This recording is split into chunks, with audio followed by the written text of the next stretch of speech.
Welcome to Ask the Lynnwood Cop. I'm Teresa Whipple, and Sergeant Cole Langdon, welcome back. Thanks for having me. Good to have you back, and we are going to talk about a question related to an incident that I think people in Lynnwood heard about, and that is there were some shoplifting suspects who were at Kohl's department store, ended up in a stolen car, heading away from the scene.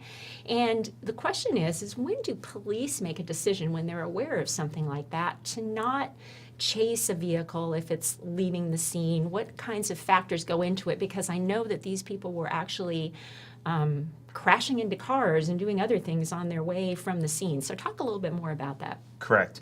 Well, first I'd like everybody to know that our officers go through yearly training. They go through annual training on our pursuit policy, and they also go through pursuit tactic driving. We actually call it emergency vehicle operation course that they attend on a yearly basis. That teaches them how to operate their vehicles in a safe manner during the course of a pursuit or any sort of emergency response. In addition to that, the main thing that we're teaching our people, and it's pretty simple because these things are happening fast, they're unfolding quickly.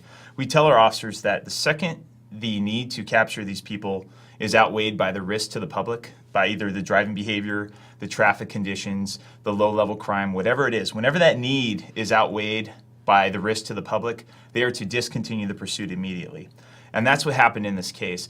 We're calling it a pursuit, but the officers really activated their emergency lights, and as soon as the vehicle realized that police were behind them, it began operating in a very erratic, unsafe manner, so much so that our officers immediately discontinued and were no longer chasing. We had officers staged throughout the area, throughout the city, that happened to witness this vehicle crashing into other innocent people. And again, our officers did not engage in any sort of pursuit with these people. It was only with an alert citizen who, in the city of Edmonds, a pastor of a local church, who put two and two together, actually called 911 when he saw people running from a vehicle that had obvious front end damage, was smoking heavily. These people actually removed themselves from the vehicle, changed their clothing, and then ran off into a neighborhood, going so far as to break into some local homes and hide inside of the residence. Others were hiding in backyards. So we actually had an incident there where people were desperate to get away, and it was with the work of our alert citizens and 3 local police canines and multiple agencies that we were able to capture all 5 of the suspects in this call. But the main question there in terms of our ability to engage in this pursuit, we're going to discontinue as soon as the driving behavior becomes so dangerous that it's no longer worth it or feasible to continue chasing. Okay, very good.